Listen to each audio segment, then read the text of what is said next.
getting settled in. Does anybody need the Wi-Fi password still? All right, Yes. I'll leave it up there for a few minutes.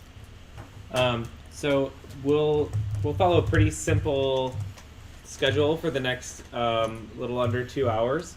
So for the first section, after a quick little introduction, we'll go through a little demo up here. We'll kind of talk about some technical stuff about web maps, where they came from, what they're made up of, that type of thing.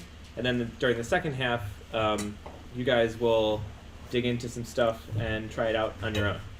So that's the basic schedule. Any other housekeeping things? Chris, whenever you want to, do you want to give like a quick intro to... Yeah.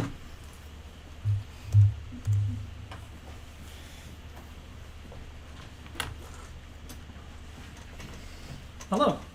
My name is Christopher Whitaker. I'm a consultant with the Smart Chicago Collaborative. Welcome to the Chicago Community Trust. If you need the Wi-Fi network is Albert Harris, and I have the Wi-Fi password code up here. If you need the restrooms, they are in the hall, just outside the glass doors. The men's code is 321. The women's code is 123. And if you need anything, feel free to ask. Cool, thanks.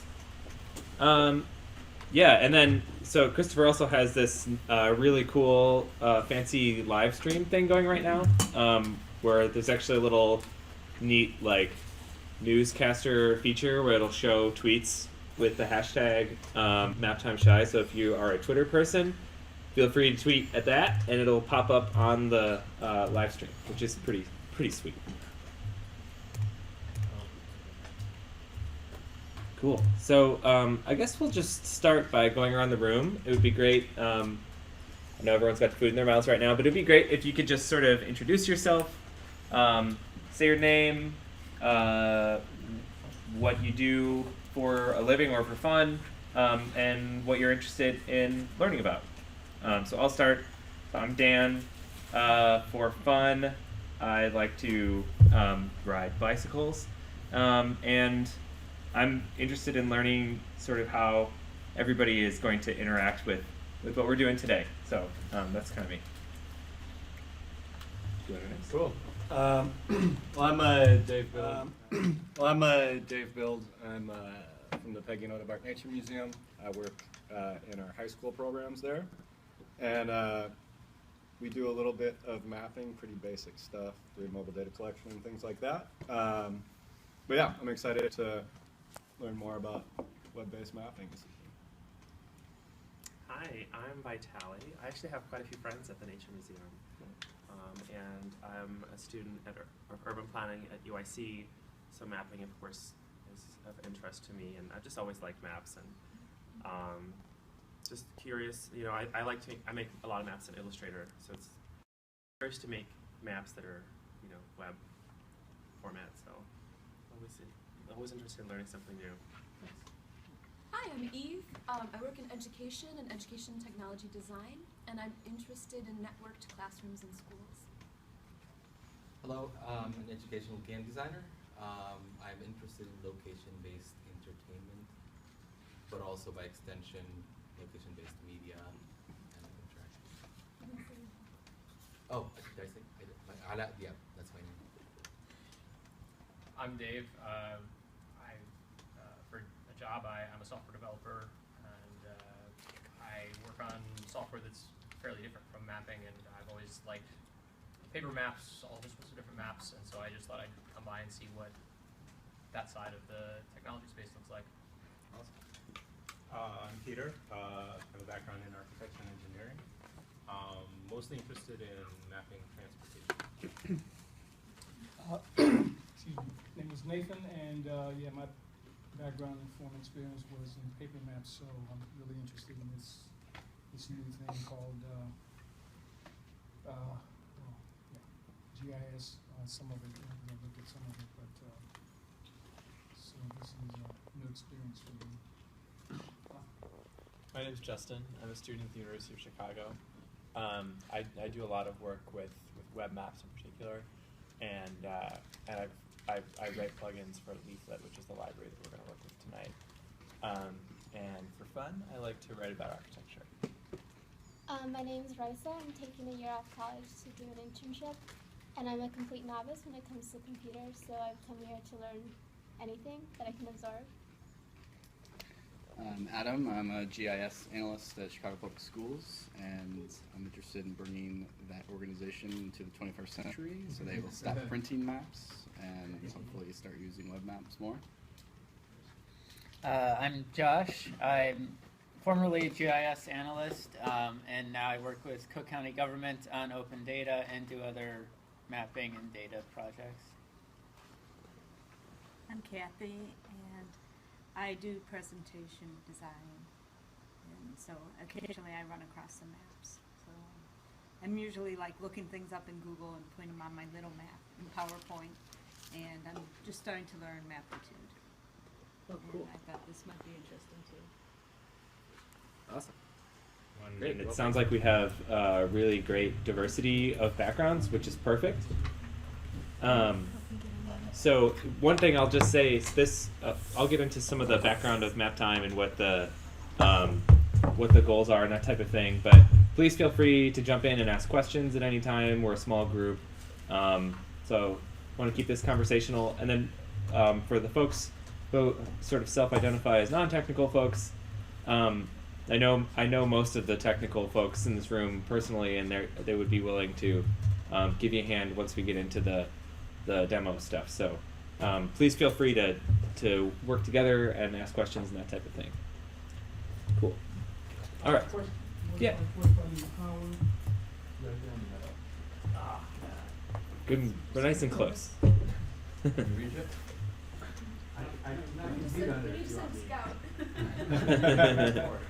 The map.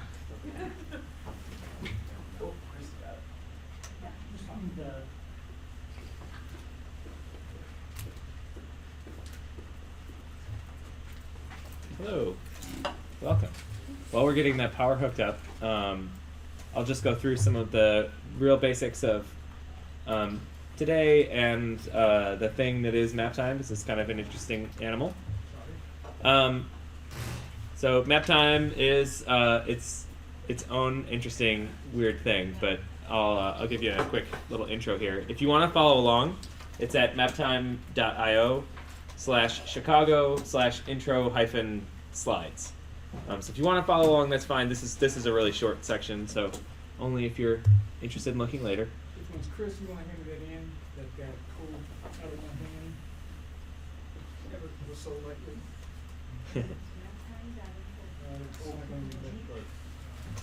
Maptime.io/chicago/intro-slides.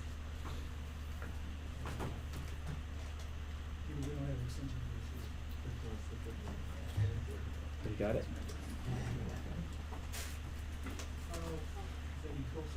Cool. All right. 8 inches will take.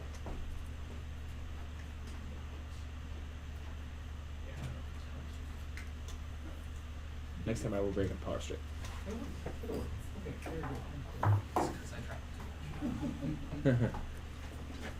Cool. Everything hooked up? Great. All right. So what is this Maptime thing all about? So first of all, it's hands-on time for learning about maps. So the whole idea is that this is a technology that's becoming a part of most people's lives and professions, and it still, despite the best efforts of a lot of really brilliant people, remains kind of fussy and highly technical and difficult to access. But it doesn't have to be. So what we're really here to do is sort of demystify some of the intimidating parts of the field and try to make them more accessible to everyone, and not just the folks who tend to be technologically inclined or already in a specific field. It's always beginner focused, so try to be as welcoming as possible.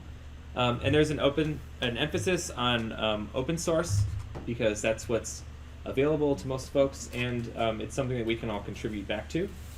On programming, which is not as intimidating as it sounds. And then web-based mapping, because it's something we can share with one another and put out into the world for everyone to see. So Maptime is also not just in Chicago. Right now, I think there are 47 different chapters of Maptime on 4 different continents all over the world. It's an extremely active and friendly community of really interesting people. So I would suggest looking into it on Google and around the web afterwards. And there are lots of Maptime resources all over the place. So if you have this open, these blue highlighted text they're actually links. So the first one is to the Maptime GitHub repository. There's lots of presentations and stuff up there. And then Maptime Chicago on the web. So I post, if we do any sort of like coding exercises or there's any data that comes out, I try to keep it posted on the Maptime Chicago website. And then also on Twitter and all over the place. So again, the mission is to open the doors of cartographic possibility to anybody who's interested. Which I think is kind of cool. And then it exists because community inclusivity and accessibility are really important to having a positive learning experience. So just as a little aside to how Maptime got started, there's actually some folks at a design firm called Stamen out of San Francisco, where some of the designers were working on some cartography stuff, and we're having a hard time understanding how all the GIS bits worked together. So some of the developers at that firm started up a weekly learning thing where folks from the company could come learn how stuff worked. And then because they're a creative design company type of group, it was friendly and kind of quirky and interesting, and it just happened to catch on all over the place. We're even working on an official code of conduct, which if you're interested in looking at that, that link will take you there, and you can make comments if you want. So anyway, so that's kind of the background of Maptime and what this is all about. But today we're going to learn how web maps work, and it's going to be pretty basic and go through just like the high-level mechanics of what's going on when you access a map on the web. Then we're going to build a simple map together, and it's going to be great. And if you'd like to contribute to Maptime, come grab me afterward and let me know how you'd like to be involved. Cool. And again, thanks to Smart Chicago for hosting us. This is a great space to have a meeting, and food is amazing. All right. So on to the main attraction. So this is the anatomy of a web map presentation. These two folks, Alan and Beth, are from Stamen Design in San Francisco. This is actually one of the first presentations they put together. So some things are actually already dated, even though this came out like 2 years ago, and I'll try to point those out as we go through. So you can follow along if you put in this URL. It's sta.mn/QHG if you can't read it. Raise your hand if you need anything. You got it? Cool. We'll give that a second. Again, just to orient you, links are in the blue boxes, and then green is emphasis. And then this whole presentation is on GitHub, so you can download it and edit it if you want, or make suggestions for some of the out-of-date stuff that might need to be updated. Everybody got it? Yeah. Awesome. All right. So again, we're going to be talking about the very most basic principles of web mapping. I'm going to try not to get into any specific tools or platforms that are out there, but really talk about how stuff works at a base level so you can better understand, how you might approach solving a problem. There's a bit of history in here, which I think is really cool, and it gives us a little bit of basis for how we got to where we are now. And then, of course, again, there's lots of exceptions, especially as technology moves through time. We're going to talk a lot about Google, because Google Maps has obviously changed the landscape of mapping over the last decade or so. But everything that we work on later is going to be 100% open source. Okay, so first, what does anatomy have to do with map? Well, bodies and maps have components and systems that interact with one another, and we're going to try to explain those. So just like your body has a digestive system, a nervous system, and a circulatory system that all interact to make you work. Maps have data instead of cells. Instead of circulatory systems and digestive systems, there are styles and map tiles and servers and lots of other stuff that all work together in concert. They work alone to do specific things, but together they make the maps actually work. All right. So what exactly is a web map? It might be better to ask, how is a web map different from a digital map? Digital involves a computer, but might not actually be accessible by the internet. And a web map is similar because it is digital, but it's different because it lives on the web and it's designed to be accessed and interacted with via the web instead of as a static output. So we're talking about browsable maps like OpenStreetMap, which we've talked about in the past and we will certainly talk about again at a future meeting. Everybody's go-to Google Maps, and then stuff like Stamen, they actually make their own custom maps that you can use for stuff. Some things that we're not going to talk about today are mobile device-specific maps or digital globes like Google Earth, which actually function a bit differently. And actually, since this came out, a lot of services are moving toward digital globes in the browser, which Google Maps is sort of becoming these days, but I digress. So how did web maps come to be in the first place? So first there were digital maps like in ArcGIS, which I know a lot of folks in the room, including me, sort of came up on traditional desktop GIS. But when it was ported to the web, it was not always as user-friendly and could be slow and difficult to interact with.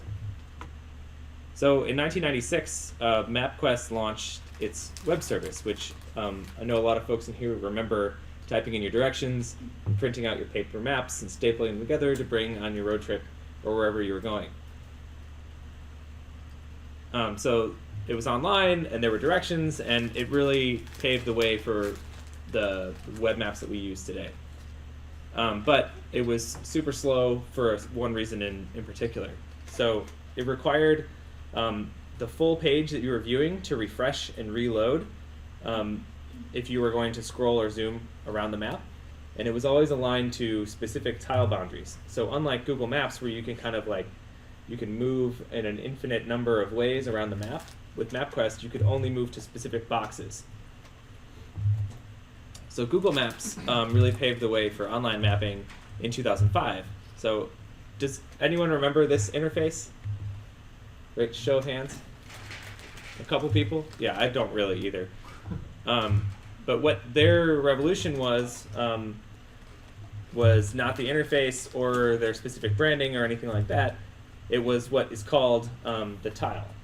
So web maps today are made up of tiles, and we're going to go into that in some detail here. But I just want to give some credit to Lizzie Diamond, who's a Maptime person who put together a lot of this information. And now she does educational materials for Mapbox, which is a company that does all kinds of map services these days. But anyway, so this is not totally true today because of some new technological changes, but it is true for a lot of maps that you still use. So all maps are the same size, which is 256 by 256 pixels. And they all, regardless of the service, have the same boundaries. So you can see this animated GIF scrolling through a bunch of different stuff. So there's actually some Stamen maps, Bing, Google, something else, Mapbox, I think. OpenStreetMap is up here too. But these are all the same tile. And they correspond to the same place in space. So they could be anything. They could be a road map or a satellite image or some kind of hyper-stylized mixture of the both of them. But the great thing about them is that they load much faster than having to load one huge map every time you change the page. So everybody's sort of experienced this as the squares in the map fill in. And what's happening is your browser is actually downloading all those little squares and putting them in the right place in your browser for you. So one of the things that Google did was created this thing that people call a slippy map.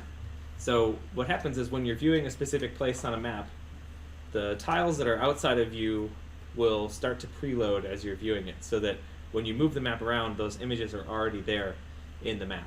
So that's kind of a key innovation that happened on the web. So everyone knows what this looks like, but here it is. So that all the tiles that are outside of the original view have preloaded in the map and they're ready to be displayed. And then there are these things called zoom levels. So if you've noticed on a map, when you scroll in with your mouse wheel or you pinch and zoom on your phone, it usually zooms in and kind of stops at given spots along the path to being zoomed all the way in or zoomed all the way out. And these are called zoom levels. And there's usually a given set of zoom levels that set the limit on the map, and each one of them has its own characteristics. So zoom level 0 is one map for the whole world. So the entire world in 256 by 256 pixels. And then as you zoom in, the number increases exponentially. So zoom level 1 is 4 tiles. Zoom level 3, 4, and 5 grow exponentially accordingly. So you get the idea. So this is what zoom level 13 looks like if you kind of separate the tiles from each other. Can I ask a question? Yeah. This might be obvious. Sorry. Sure. So, tiles are always built to the same scale in the same API. So they're always like 400 feet or half a mile. So for each, yeah, so it would be the same scale for that zoom level. So there's this in GIS, and if other GIS folks want to jump in and correct me, because geography, geographic theory is actually not my strong point. But this concept of scale, so you have like the 1 to an X number, Right. so the pixel to the number of feet would change as you go from zoom level 0 all the way into the maximum zoom level. So for zoom level 0, 1 pixel might be several hundred miles, but as you get into the closest one, it might represent a handful of feet. Does that make sense? I guess so for some reason I don't know, this might not be important to the content, but I guess I'm still confused because I thought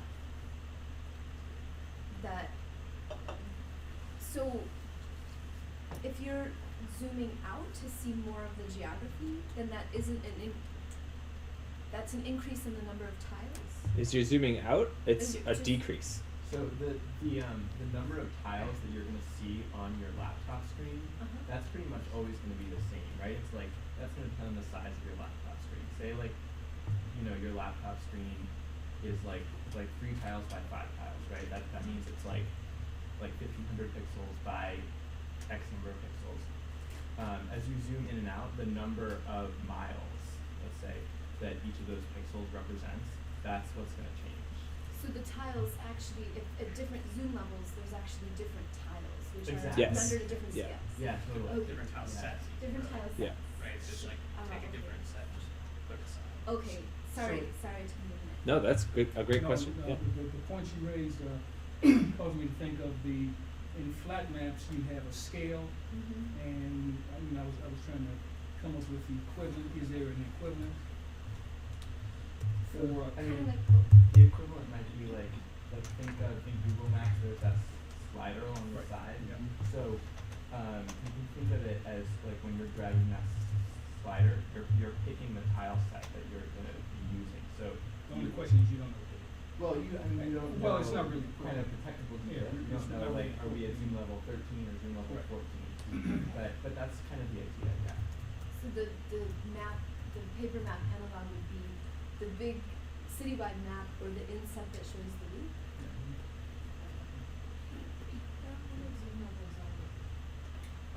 So they're about like, I mean, it kind of depends, but they're like probably 30 is the max. Like most maps that you see are not going to get up to 30 because they don't have that level of detail. So like in the low 20s is kind of the typical like high zoom level for Google. Yeah, exactly. Like probably low 20s. So, and we'll actually show you how the servers that serve up all these different tiles work in a second. But that's a really great point that there's, it's different from digital maps in one way in that, like, if you make a map in ArcMap, you can kind of set an arbitrary scale, so you can zoom in at an infinite distance, given the constraints of your data. But on a web map, it's usually set to like in the low 20s number of scales that you could use. If that makes sense. And there's some kind of finer points about that I'm sort of averaging out, but that's the general concept. If that makes sense. Other questions? Cool. Well, that's a really good question. Okay, so one of the advantages of using tiles is that you can render each one in advance and then store them to be accessed later. So when you open up like a GIS program, you usually have a bunch of different types of data that can be, sometimes they can be very large, and each different data set can be pretty large in size. And if you only want to look at a part of it, a lot of times you still have to have all that data on your hard drive, and you have to load it in, and then the software has to do a bunch of work rendering it all perfectly for you in the screen. So if you make a bunch of tiles, what you're doing is basically doing all that work up front and then letting the users who are accessing it on the web take advantage of that work later on by downloading a pre-rendered image, if that makes sense. Then they're stored in a cache or on a server someplace. So map tiles are just like any other image on the web, so you can link to them individually, which we'll show you here in a second. So if you have it open, you want to click on this link, but open it in another tab. Do like the right click, open in another tab, so you don't have to reload everything. So this is going to show you one tile, which should look like this. Everybody got it? So you can actually click on this one in the presentation. Oh, okay.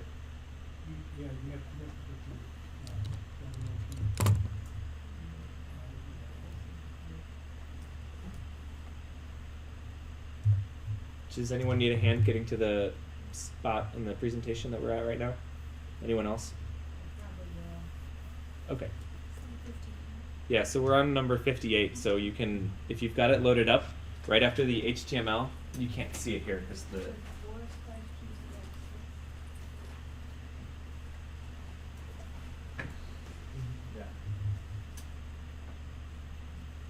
Got it? And it'll also, I'm going to walk through how it works too, so you can see it up here as well. So on this says anatomy of a retinal. There you go. So you can put in #58 to get to this slide. And then you should be able to step through the presentation using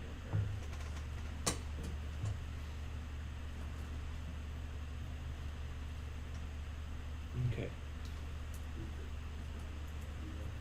Did you get it? Yes. Okay, great. Yep. Or it's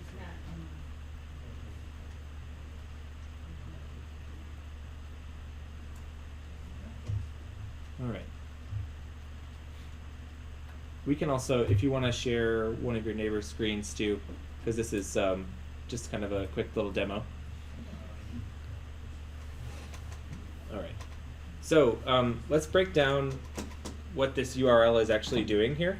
So the highlighted part in green, this is the name of the tile server. So this is openstreetmap.org. It's tile.openstreetmap.org. So this is where the server that's going to be serving up all these little images and making them into a map for you.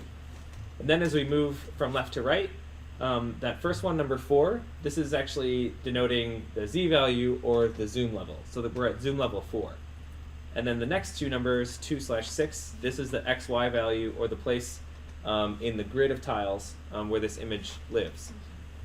So what this URL is actually doing is giving you an address, giving the computer an address on where to find these little images that you want to look at. So again, and this is what it looks like. So you could go into the URL and you could change some of these values, and you could see different images pop up. So like we can put in zoom level 3, and we have a zoomed out image. This is, I think, somewhere in Canada. Does that make sense? Cool. And so that's how all the different map services work. And you can actually go to, so if you go to openstreetmap.org and let it load, I don't know if you guys can see this or not. You probably can't. But up here in the, once it's loaded, up here in the URL bar, you can see it says equals 5/86.359/70.840. So it's actually loading it up and saying exactly where in the map it is. So all these addresses are kind of up there in the URLs, and we just don't notice them because why would you need to know that information when you're looking at the map?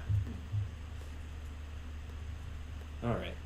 So Google Maps uses what's called Mercator projection, and most web maps do, which is designed for sailors, but it works well for flat maps. So this is what the globe looks like in Mercator projection. It should be pretty familiar to everybody. And we'll talk about these in greater detail later, but it's kind of important to what happens later on in this workshop. But there will be another workshop in the future where we'll get into this in depth. But suffice it to say that projection is just a mathematical way of turning a round object, like the Earth, into a flat representation, like a map. Okay, so all of the Slippy Maps and Slippy Map software sort of follow Google's lead with tiles at the base. So not surprisingly, a collection of raster tiles, which are what we just looked at, make up what's called the map's base layer. When we layer things like markers on top of them, we call these data layers, or content layers, or feature layers, or other things sometimes. But these are the main things that the main terms that we use. And not every map contains a feature layer, but they're pretty typical sometimes. So these data layers that layer on top of our base map that's composed of tiles are often vector layers. So does anyone here know the difference between a raster and a vector? Sure. Do you want to explain it real quick? Sure. I didn't know if you were talking to me or not. Yeah. So I mean, a raster is a fixed size array of pixels. So it's going to have like 200 by 200 pixel values in it. A vector is something that can be scaled. It's described more like by a formula. So it can be scaled up and down sort of arbitrarily. I'm sorry? XY? No. Well, no, it's the difference between. Think about a scoreboard, and you can describe a line either as turning on this cell, and this cell, and this cell, and this cell, or in vector terms, you can say a line from this point to this point. Great explanations. Cool. So, so the data layers that we put on top of our base maps are usually made out of vector data. So sometimes you interact with these things by clicking on them, which might pop up an information bubble or do other things. So there's a few different file types out there. This is just a small sample. So GIS usually uses what's called a shapefile, and web maps used to use KMLs predominantly, but more recently are moving toward what's called GeoJSON. So here's the breakdown of how all these things fit together. So here's our base map. This is made out of raster data, some pre-rendered images that are served up as tiles. The styling has been done using one particular piece of software called TileMill. And then there are data layers on top of it, so like some points and lines connecting the points and polygons. So this illustrates the comment about how you can describe a vector by saying that different points in space are connected to one another. So this is what that would look like. So moving on, any questions so far? Great. All right, so now we're going to dive a little bit deeper into web map anatomy. So the simplest map, maybe not the simplest possible map, but a simple one is here at this link. So we'll open that up. And it looks just like that last slide. So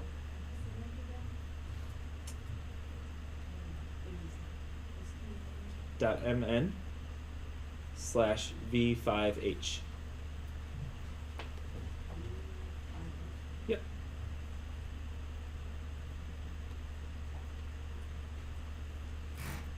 Cool.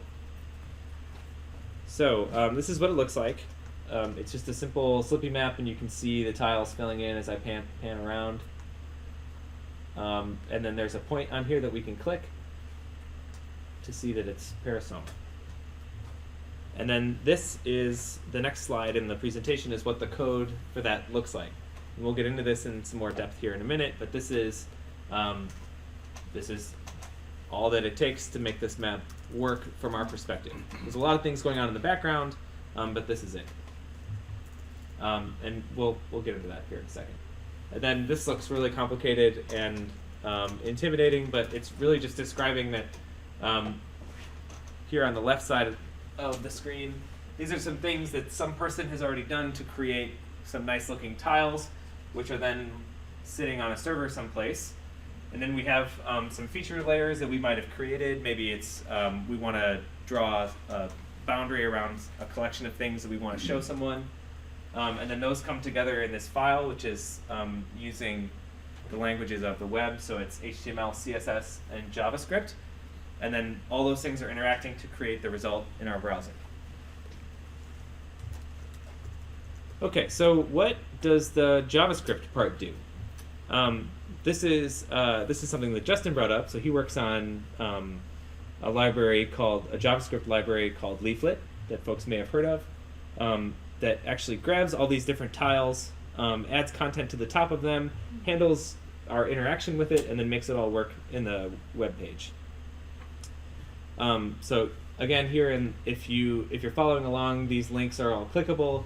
So it's called Leaflet, but there are other JavaScript libraries out there that can render stuff in the browser for you, like OpenLayers, which apparently was making a comeback in 2013.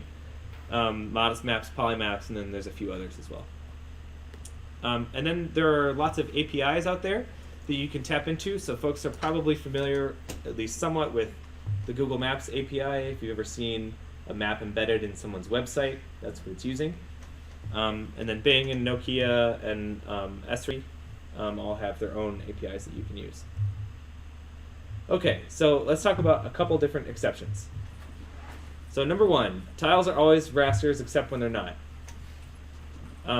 There is this new thing that's gaining a lot of momentum right now called vector tiles. And so what this is it's instead of rendering a bunch of images ahead of time, what it does is it slices up your vector data into tiles that then can be rendered when you need it.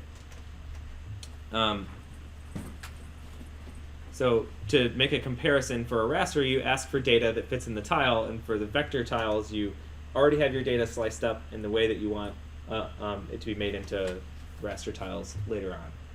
So we're not going to get into this too much today, but it is a thing that's out there. And Google Maps has actually switched over. If you've gotten switched over to their new map style and you missed the old map style is raster, and the new one is vector. So anyway, someone has to go through all your data and chop it up and put it somewhere, and there are a few different ways to do that. Mapbox is a company that does that. That's their business model. Exception number two, you can't interact with features on a raster, but there are a couple things that make that possible. One is called UTFGrid, and this isn't super common, but it's just sort of to illustrate the constraints of working with raster data. So here, this is actually a map behind the text, but what has happened is someone has mapped a bunch of arbitrary characters on top of it, and then when users click on specific areas that have these characters on them, it will pop up with interactive information. So one example that you can see, you can click on this Parks Conservancy map and see what that looks like. So this is a park service map that Stamen made, and all of these little features are clickable thanks to the UTFGrid that they use. But since this was put together, much of this has been addressed with vector tile approaches. Questions? Great. Okay, exception number 3. You'll probably, if you're looking into making maps in the web or visualization, you might run into something called D3, which is data-driven documents. It exists outside the world of tiles. You can't easily make a roadmap in D3 because there's a lot of data in a roadmap, but you can do other things that are hard to do with other web map technologies like choropleth maps. So these are these maps where you would color a bunch of different geographies based on some values. Or cartograms, which are these squishy maps where things are resized to reflect some value. You've probably seen these floating around. Or you can actually do different map projections right in your browser, which is something that has been difficult to do with other libraries in the past. And if you click around or look into some of the projection demos that for D3, it's pretty impressive how quickly this browser-based technology can do projections. So D3 is insane. There is, just look around at some of the demos, they're all really, really cool. This link here will bring you to lots of really interesting eye candy stuff that's just fun to look at. But there's, it's powerful, super difficult to learn, but really, really interesting. Okay, so where would you start? Do you need to make your own custom tiles? If you don't, then you could just use any of these services, except for CloudMade, which doesn't exist in the way that it did when this was made anymore. But you could use OpenStreetMap, Stamen, Mapbox, MapQuest, Bing, lots of other providers to pull in tiles to make your map. If you do need to make your own custom tiles, you could use a piece of software called TileMill, which is now called Mapbox Studio, to design your own tiles, which you can do all kinds of creative things with. And then you can style your map with what's called CartoCSS, which is sort of an adaptation of CSS, which is the styling language for the web.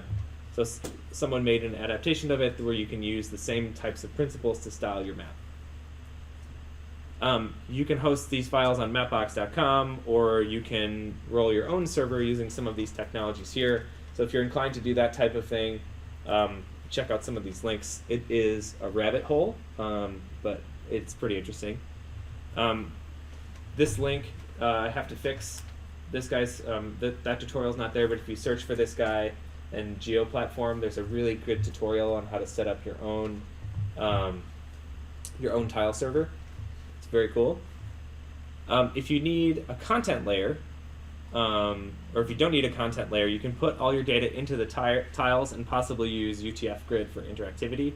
But if you do, you could convert your data into a shapefile or a GeoJSON or KML with these tools on the screen.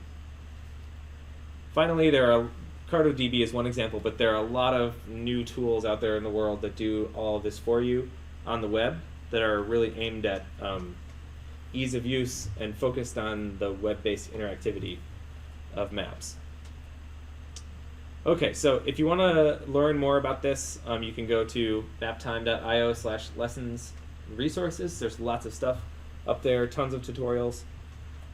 And that is really it. Thanks to Lizzie and Stamen and the Maptime people and you guys. And now we're going to take some time to run through an example. So let me get out of full screen mode here. Any questions before we move on? Which one?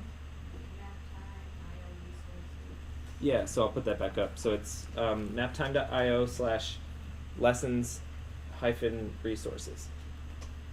And then these are all linked in the presentation too, so if you want to go back later. Oh, we'll get that to you.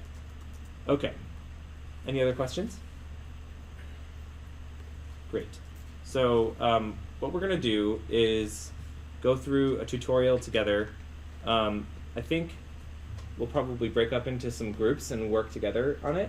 and then some of us will float around the room and help out as need be. But we're gonna go to, I can shorten this. What's a good URL shortener these days? Bitly? Okay. All right, I'm gonna put this up. Okay. So we're gonna go to bit.ly / these numbers. Can everybody see this? So that at the top. Let's zoom in even more. Can you see it?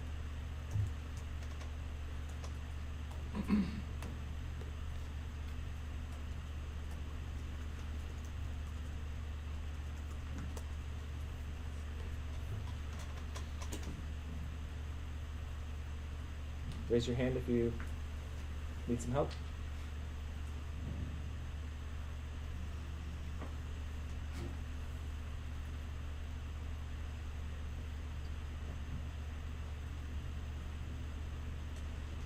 All right, great. So when you get there, it should look like this. This is a tutorial from the Seattle Maptime group, and I'll just run through it real quick up here to show you what's in there, and then we'll all work in some small groups on it together. So this is Introduction to Web Pages and Web Maps. So we're actually going to take some code and paste it into our own files, and then we're going to open it up in our browsers to see how it all works.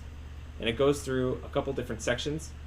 So first are the ingredients, and I'll just show you what this looks like, and we'll go through it together. So the web page, mapping library, tiles, and data. And then this Let's Get Started section is kind of the nuts and bolts of the tutorial. So this will actually walk you through what to put in to your file and how it should look.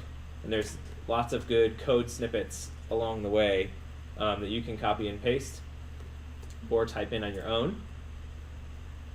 And then the last section is a challenge where you can try out some other functionality once you've got your web map working. It would be helpful if you have a text editor on your computer. So if you have, does anyone here use like or something similar? There's a handful of folks. So you can do this using like Microsoft Notepad or something, but I would recommend not, because it's going to be kind of difficult. There's a piece of software called Sublime Text, which is just sublimetext.com. It is a text editor that is focused on writing code, so I would recommend downloading that. It's free. It will bother you every like 10 or 20 or 30 saves to like think about buying it, but you don't ever have to if you don't want to.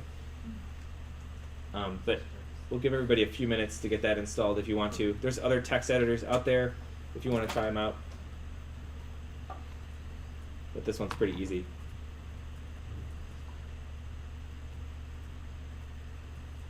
Cool. So we'll give everybody a minute to do that.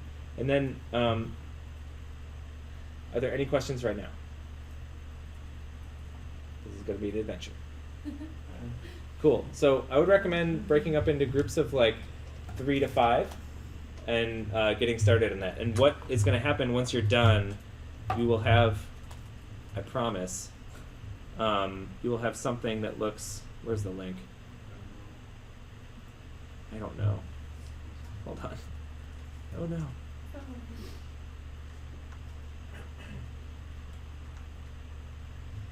I'll show you here in 1 second. Paste, save. You could just do this, but I would recommend going through it like that. So this projector doesn't show the tiles super well, but there's a very dark map there with a point that you can click on that says some stuff in it. Has anyone here made a web page before from scratch? Just raise your hands. Well, I was like in high school. Cool, awesome. Well, then there's lots of people who can help out. So great. Let's get started.